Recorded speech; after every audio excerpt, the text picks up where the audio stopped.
വൈകുന്നേരങ്ങളിൽ ചായയോടെ ഒരു ചായക്കടി ഇഷ്ടപ്പെടാത്തവരാരുമില്ല. കുട്ടികളായാലും വലിയവരായാലും. ഇപ്പോൾ കുട്ടികൾക്കും ഉള്ള വീട്ടുകളിൽ മാത്രം തന്നെ ഉണ്ടാക്കണമെന്നില്ല. വളരെ ചിലവ് കുറഞ്ഞ ഒരു ഐറ്റമാണിത്.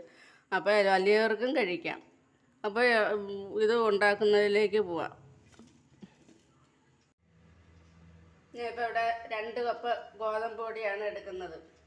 അപ്പോൾ ഈ കപ്പിന് 2 കപ്പ് ഗോതമ്പ് പൊടി.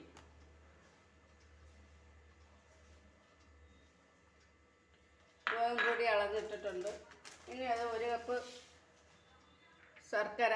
ഇനി ഇതൊന്ന് അരിഞ്ഞ് 1/2 കപ്പ് വെള്ളം ഒഴിച്ച് ഒന്ന് മെൽറ്റാക്കി കൊണ്ടുവരാം. ഇപ്പോൾ ഈ ശർക്കര ഞാൻ പാനിയാക്കി എടുത്തിട്ടുണ്ട്. അതുപോലെ ഒരു പഴവും കൂടെ മിക്സിയിൽ അടിച്ചുകൊണ്ട് വരാം.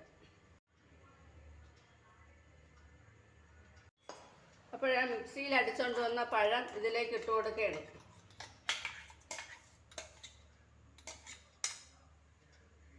ഇനി എന്ന് പറഞ്ഞാൽ നമ്മൾ ശർക്കര മെൽറ്റാക്കി കൊണ്ടുവന്നില്ലേ, അത് കുറേശ്ശെ ഒഴിച്ച് ഇളക്കിക്കൊണ്ടിരിക്കണം.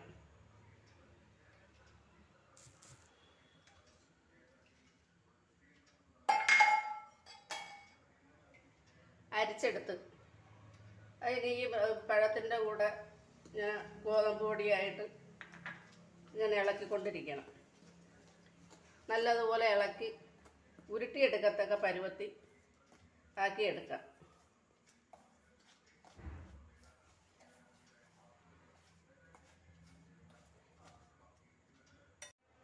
ഇനി ഇതിലേക്ക് ഒരു നുള്ളു ഉപ്പ്, ഇനി ഒരു 1/4 ടീസ്പൂൺ ഏലക്കാപ്പൊടി, ഇനി ഒരു നുള്ളു ചെറിയ ജീരകം പൊടിച്ചത്.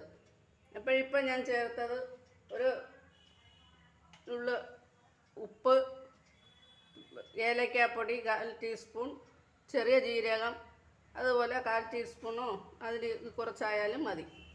ഇത്രയും സാധനങ്ങളാണ് ഞാൻ എടുത്തത്. ഇനി ഇത് വീണ്ടും ഒന്ന് ഇതെല്ലാം കൂടെ ചേർത്തൊന്ന് കുഴച്ചെടുക്കാം.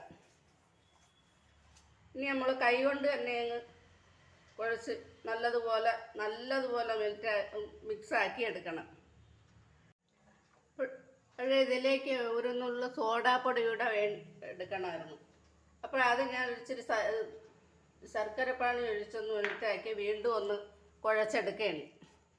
അപ്പോഴിത് ഞാൻ നല്ലപോലെ മിക്സാക്കി ഉരുട്ടി വെച്ചിട്ടുണ്ട്. ഇതൊരു അരമണിക്കൂറെങ്കിലും അല്ലെങ്കിൽ ഒരു കുറഞ്ഞ ഒരു 10 മിനിറ്റെങ്കിലും അങ്ങനെ ഇരിക്കണം. റെസ്റ്റ് ചെയ്യാൻ വെച്ചിട്ട് പിന്നീട് നമുക്ക് അത് കുക്ക് ചെയ്യാം. അപ്പോഴാ ചാനൽ എല്ലാവരും ഒന്ന് സബ്സ്ക്രൈബ് ചെയ്ത് വയ്ക്കാം. ഇപ്പോൾ നമ്മളൊരു കൊച്ചു പാത്രത്തിൽ എണ്ണ ഒഴിച്ച് അത് എണ്ണ ചൂടായിട്ടുണ്ട്. ഇപ്പോൾ നമ്മൾ നേരത്തെ റെസ്റ്റ് ചെയ്യാൻ വെച്ച സാധനം ഇവിടെ എടുത്തിട്ടുണ്ട്. ഞാനിപ്പോൾ 10 മിനിറ്റ് റെസ്റ്റ് ചെയ്യാൻ വെച്ചോളൂ. ഒരു അരമണിക്കൂറെങ്കിലും ഇരിക്കണം. അപ്പോൾ ഇത് വെച്ച് നമുക്ക് ഉണ്ടാക്കി നോക്കാം. അപ്പോൾ ഞാൻ അതൊന്നുകൂടെ മിക്സ് ചെയ്ത് ഇതുപോലെ ഒന്നുകൂടെ ഒന്ന് കുഴയ്ക്കണം. നമ്മൾ റെസ്റ്റ് ചെയ്യാൻ വെച്ചതിന് ശേഷം എടുത്ത് വീണ്ടും ഇത് ഒന്നുകൂടെ ഒന്ന് കുഴച്ച്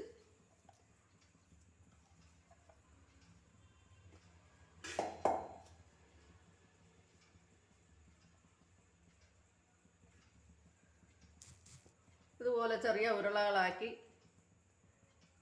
കണ്ടല്ലേ നമുക്ക് എണ്ണയിലോട്ട് ഇട്ട് കൊടുക്കാം.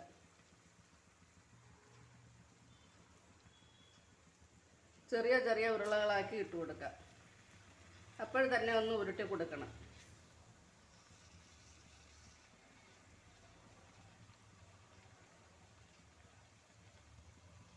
തീ എപ്പോഴും ലോ ഫ്ലെയിമിൽ വെച്ച് വേണം ഉണ്ടാക്കാൻ. വെന്ത് വരെയും വേണം, കരിയുകയും ചെയ്യരുത്.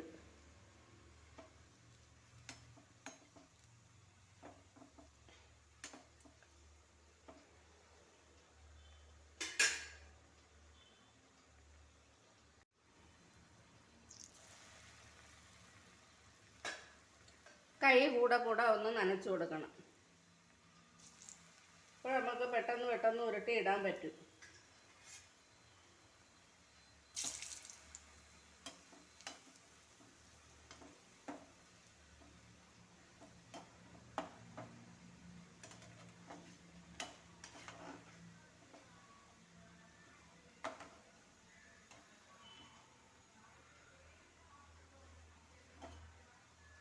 അപ്പോഴാദ്യമേ ഞാൻ 2 ഇട്ട് ആക്കി എടുത്തതിന് ഈർക്കിൽ കൊണ്ട് കുത്തി നോക്കിയായിരുന്നു അത് വെന്തിട്ടുണ്ടാന്ന്. ആദ്യത്തെ പ്രാവശ്യം വെന്തിട്ടുണ്ടെങ്കിൽ നമുക്കത് വെന്തെന്ന് തന്നെ കണക്കാക്കാം. അതുപോലെ ഓരോ പ്രാവശ്യവും വെന്ത് കിട്ടും.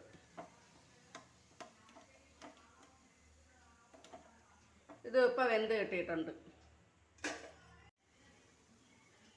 അപ്പോൾ ഇതുപോലെ ഒരു പലഹാരം നമ്മൾ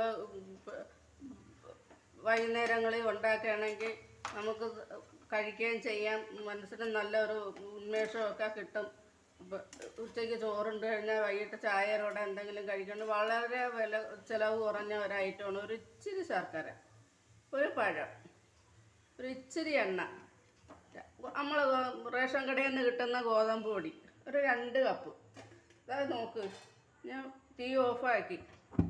ആ എണ്ണ അതുപോലെ കിടപ്പുണ്ട്. ഈ എണ്ണ ഇനി നാളെ ഉണ്ടാക്കുന്നതുകൊണ്ട് കുഴപ്പമൊന്നുമില്ല. നമ്മളതിനകത്തൊന്നും ചേർത്തില്ലല്ലേ. ഉണ്ടാ ഇത്രയും ബോണ്ട കിട്ടിയിട്ടുണ്ട്. നമ്മൾ പണ്ടിന് വലിയ രീതിയിലൊക്കെ ആളുകൾ ഉണ്ടാക്കും. കടകളി ഉണ്ടാക്കി വയ്ക്കുമ്പം പണ്ട് കാലത്ത് ഏറ്റവും വലിയ പലഹാരം എന്ന് പറയുന്നത് ഇതാണ്, ഒരു ഗുണ്ട് കഴിച്ച് ഒരു ചായയും കഴിച്ച് കഴിഞ്ഞാൽ ചിലർക്ക് പിന്നെ അന്നത്തെ ദിവസം ഒന്നും വേണ്ട. അത്ര ഫേമസ് ആയൊരു സാധനമാണ് ഇത്. ഇപ്പോഴാ ചാനൽ എല്ലാവരും ഒന്ന് സബ്സ്ക്രൈബ് ചെയ്ത് കാണുമെന്ന് വിശ്വസിക്കുന്നു. അടുത്ത റെസിപ്പിയായിട്ട് ഉടനെ വരുന്നതായിരിക്കും.